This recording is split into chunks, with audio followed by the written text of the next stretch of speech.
네, 안녕하세요. 애매한 개념을 쉽게 알려주는 이지부동산입니다. 오늘은 지난 시간에 이어 부동산 계산기에 대해서 쉽게 설명해 드리려고 영상을 찍게 됐습니다. 처음 들어보는 분들도 계실 텐데 제가 쉽게 설명드리겠습니다. 지난 시간에 말씀드린 것처럼 들어가는 방법은 두 가지가 있고요. 첫 번째는 네이버 검색창에 부동산 계산기라고 검색을 하게 되면은 이렇게 나오게 되고 파워링크는 광고라서 넘어가시면 됩니다. 요 밑에 부동산 계산기 하고 옆에 이렇게 계산기 아이콘 같이 생긴 거 밑에 부동산 계산기라고 써 있는 것을 클릭하시면 됩니다.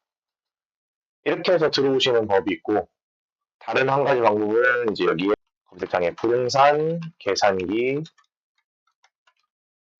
.com 검색을 해도 이렇게 똑같이 부동산 계산기 페이지가 나오게 됩니다.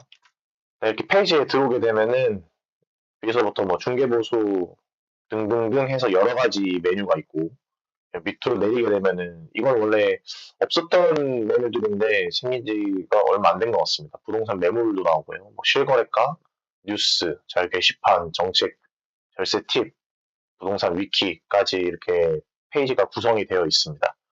이런 밑에 있는 페이지 같은 경우에는 이제 시간이 되실 때 한 번씩 보시면 도움이 될 것 같고 제가 오늘 말씀드릴 거는 이제 DSR 말씀드리려고 합니다. 맨 처음에 부동산 계산기에 대해서 접근했을 때 이 두 개가 이제 부동산 계산기의 제일 기초 단계라고 보시면 됩니다. 이 이외에 이제 뭐 중개보수, 양도세, 뭐 보유세, 증여세, 상속세, 취득세 이런 것들은 이제 사실 무주택자 같은 경우에는 첫 번째 주택을 매수한 이후에 발생되는 세금이나 아니면 이제 비용 같은 거를 계산할 때 요 나머지 메뉴들을 이용해서 계산하게 되면은 이제 거의 비슷하게 금액을 예상할 수 있고요. 요 밑에 같은 경우에는 세금 부분보다는 이제 조금 다 다른 뭐 예적금 이자를 계산한다거나 뭐 평수 환산 몇 평을 몇 제곱미터로 바꿀 수 있는 뭐 이런 걸로 이제 계산해 주는 거고 뭐 임대료 상승분 이런 거는 1,000만 원당 월세를 얼마를 집정을 해야 되느냐 이제 뭐 지역별로 다르고 어느 아파트마다 다르고 이런 건데 이제 상승분에 이제 비례를 해갖고 이제 얼마큼 올려야 되는지, 얼마가 적정한 임대료인지 뭐 이런 거를 알 수 있는 겁니다. 방금 말씀드린 DSR이랑 이 이외의 메뉴 같은 경우에는 이제 주택 매수를 한번 해보시고 그 다음에 계산을 하셔도 충분하시다라고 말씀드릴 수 있겠습니다. 먼저 DSR부터 보겠습니다. DSR은 지난 영상에서 제가 말씀드렸다시피 뎁트 서비스 레티오라고 하고 총부채 원리금 상환 비율입니다. 그러니까 말 그대로 내가 갖고 있는 모든 부채의 원리금 상환액이 내 연봉에 비해서 얼마인지를 나타내는 지수입니다. 여기 설명을 보시면은 CNDTI는 뭐 등등등등등 해서 나오는데 우리가 봐야 될 곳은 여기입니다. DSR에 적용되는 기준 비율은 은행권 40%, 비은행권 50에서 65%입니다. 처음에 대출을 받으실 때는 보통 은행권 대출을 받으시기 때문에 DSR은 40%를 넘으면 안 된다라고 보시면은 이해하기가 쉽습니다.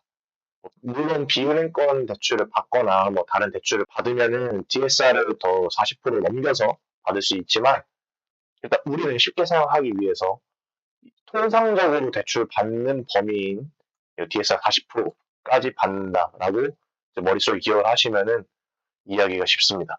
밑에 보시면은 연소득, 뭐 종류, 대출금 등 이렇게 나와 있는데 하나씩 입력하면서 진행해 보겠습니다.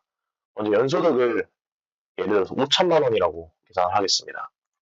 그리고 종류, 주담대 클릭하게 되면은 주택담보대출을 포함한 뭐 열몇 가지가 나와 있는데 저희는 일단 주택담보대출부터 진행해 보겠습니다.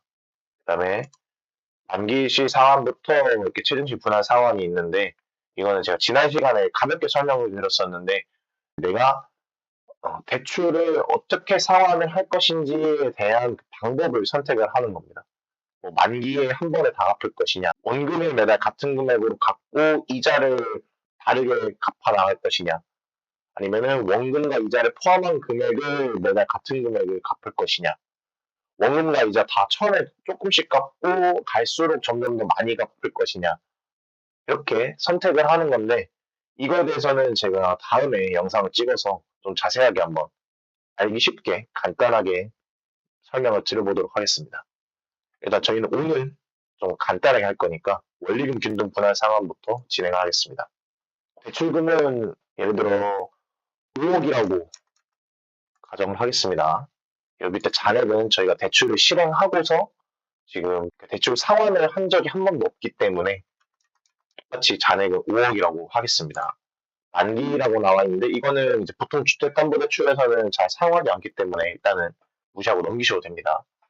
대출 기간은 보통 이제 은행 같은 경우는 지금 30년에서 많이 해주는 은행 같은 경우는 40년까지 해주고 있는데 저희는 일단은 30년으로 계산하겠습니다. 30 곱하기 12개월 하면 360. 잔여로 잔액이랑 똑같이 우리가 이제 한 번도 갚지 않았고 대출 실행 전이니까 360개월이 남았죠. 그래서 360 적겠습니다. 거치를 할 수 있는 대출이 있고 거치를 할 수 없는 대출이 있습니다. 저희는 일단 쉽게 계산하기 위해서 거치를 할 수 없는 대출이라고 가정을 하겠습니다.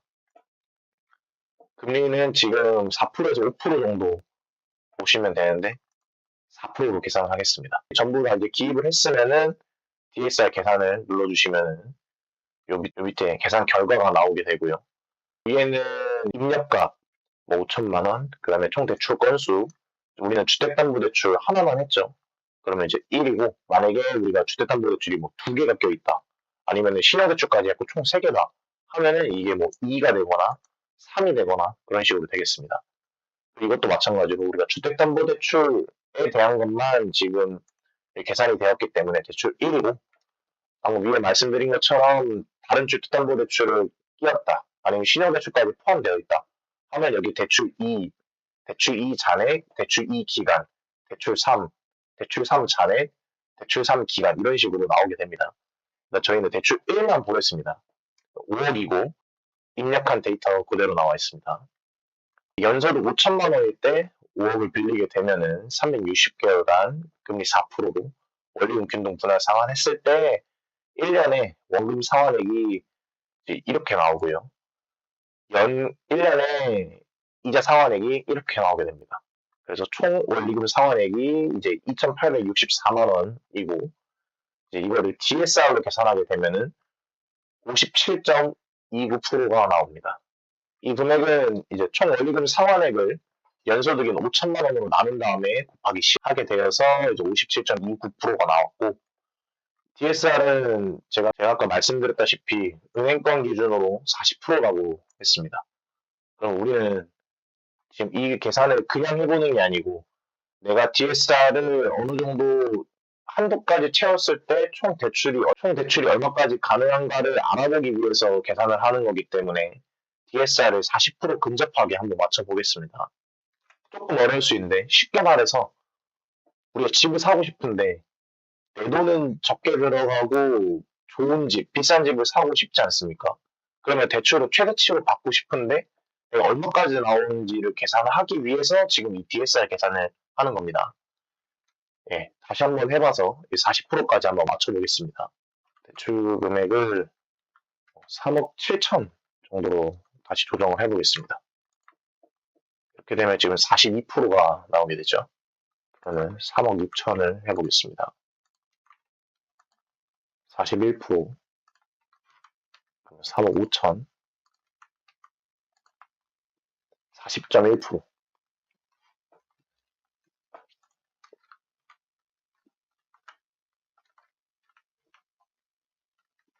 4억 4,800만 원으로 기입을 해보면 DSR은 39.87% 이렇게 나오게 됩니다. 그러니까 내가 다른 신용대출이나 주택담보대출이 없는 경우에 대출이 딱 이 한 것만 있다. 뭐 자동차 대출도 없고 뭐 다른 할부금도 전혀 없다. 그리고 이제 이 주택담보대출 이 하나로만 진행을 할 경우에 39.87%라는 수치가 나오면은 나는 DSR을 거의 40%까지 꽉 채워서 대출을 받을 수 있다라고 보시면 됩니다. 다시 한번 하겠습니다. 연소득 5천만 원일 때 원리금 균등 분할 상환 기준으로 금리 4%로 계산했을 때 나는 3억 4,800만 원까지 대출을 받을 수 있다라고 보시면 됩니다. 만약에 시중은행 대출 말고 정책대출, 뭐 예를 들어서 디딤돌 대출이나 보금자리, 신생아 특례 대출 이런 대출을 사용하게 되면은 대출 기간이나 금리나 대출 상환 방식이 달라지게 돼서 지금 여기 나온 DSR 조건보다는 훨씬 좋을 거고, 그리고 제가 말씀드린 이런 정책 대출 같은 경우에는 DSR을 보지 않고 DTI만 보기 때문에 조건이 훨씬 좋습니다. 쉽게 말해서 내가 어떤 주택을 매수하려고 하는데 이 주택이 시중은행 대출도 받을 수 있고 정책 대출도 받을 수 있다. 그러면은 웬만해서는 정책 대출을 받아서 진행하시는 게 훨씬 더 싸고 훨씬 더 내 돈이 적게 들어가고 훨씬 더 대출을 많이 받을 수 있는 방법입니다. 이거에 대해서는 제가 다음에 한번 영상을 찍어서 자세하고 아주 쉽게 알려드리도록 하겠습니다. 네, 다음은 LTV입니다.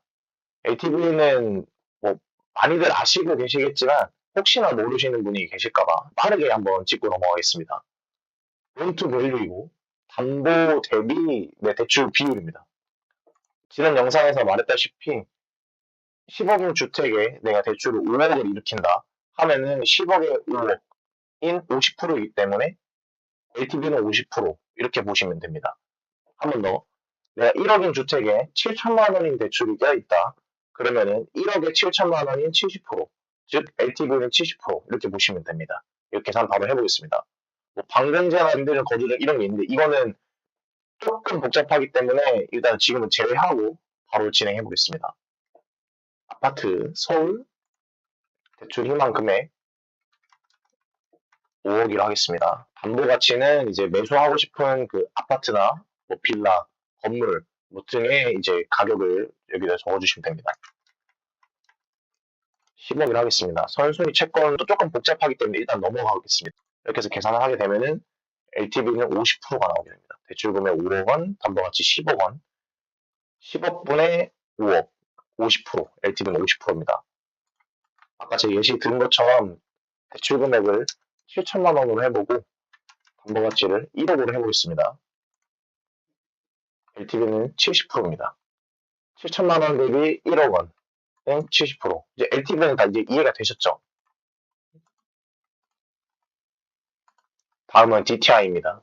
정책 대출을 받으시는 분들은 자주 사용하실 수밖에 없는 계산 방법입니다. DTI 같은 경우에는 기타 대출의 이자만 반영하기 때문에 기타 대출의 원금을 제외한 이자만 반영하기 때문에 상대적으로 DSR보다는 수치가 더 적게 나옵니다.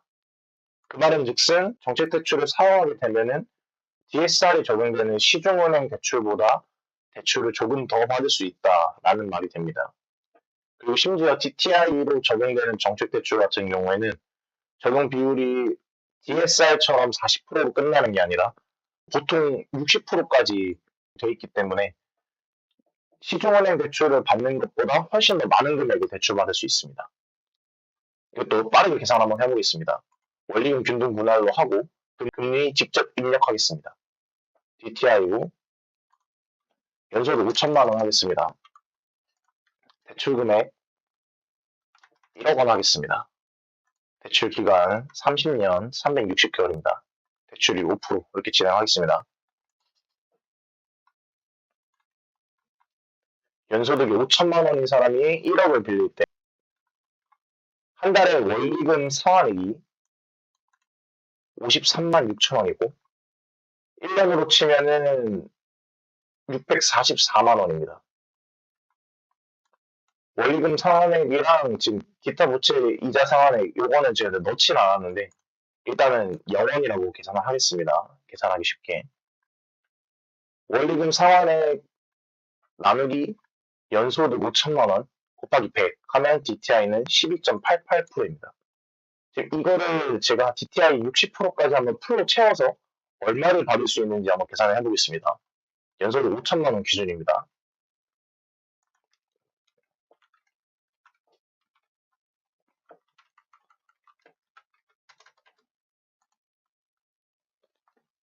(4억 5천을) 빌릴 때 DTI가 57.98%, 60% 기준이라고 했을 때 어느 정도 남죠? 그러면 5천만 원이 연봉인 사람은 정책 대출을 받았을 때 대출 이율이 5%로 가정했을 때 4억 5천까지는 빌릴 수 있다라고 보시면 됩니다. 하지만 이거는 지금 대출율을 5%로 세팅했을 경우인데 보통 정책 대출은 서민들이나 실수요자들을 위해서 만든 정책이기 때문에 대출 이율이 이것보다는 훨씬 낮습니다. 높아야 뭐 4점 초반대, 그리고 이제 디딤돌 대출 같은 경우에는 2%뭐 중후반대, 이 정도에 형성되어 있기 때문에 훨씬 더 많은 금액을 빌릴 수 있다고 생각하시면 됩니다. 근데 이거는 이제 조금 더 알아보셔야 되는데, 대출 금액을 많이 높여서 받을 수 있다고 하더라도, 그런 정책 대출 같은 경우에는 사실상 비싼 아파트를 살 수는 없게 세팅이 되어 있습니다. 그러니까 대출 한도라는 거를 만들어 놔서 뭐 3억까지 빌려줄 수 있다. 뭐 4억까지 빌려줄 수 있다. 이런 식으로 이제 어느 정도 한도가 정해져 있기 때문에 내가 대출율이 낮아졌고 뭐 대출 기한이 높아져갖고 대출 금액이 뭐 예를 들어 7억까지 빌릴 수 있다 하더라도 정책 대출을 사용하면은 그 정도까지는 많은 금액은 빌릴 수는 없다. 하지만 DTI가 낮게 잡히고 이제 대출 이율도 낮기 때문에 이 주택담보대출을 일으키기 전에 뭐 신용대출이거나 아니면 개인적인 다른 대출을 먼저 받아놓고 나서 정책대출을 받을 수 있습니다. 그렇게 되면은 내가 시드머니가 어느 정도 부족하더라도 더 높은 금액의 아파트를 구매할 수 있습니다. 이 정책대출 관련해서는 제가 조금 더 디테일하게 한번 영상을 제작해서 뭐 쉽게 알려드리도록 하겠습니다. 네, 여기까지 지금 LTV, DTI, DSR 이렇게 설명을 드렸고 이 세 가지를 계산기에 계속 내 상황을 대입해서 입력을 해보셔서 내가 얼마의 대출을 일으키고 얼마를 갚을 수 있는지를 계산을 계속 해보시면은 주택 매수의 첫걸음 부동산 계산기를 이용하면 조금 더 쉽게, 조금 더 확실하게 매수를 할 수 있다고 생각을 합니다. 여기까지 시청해주셔서 감사합니다. 애매한 개념을 쉽게 알려주는 이지부동산이었습니다.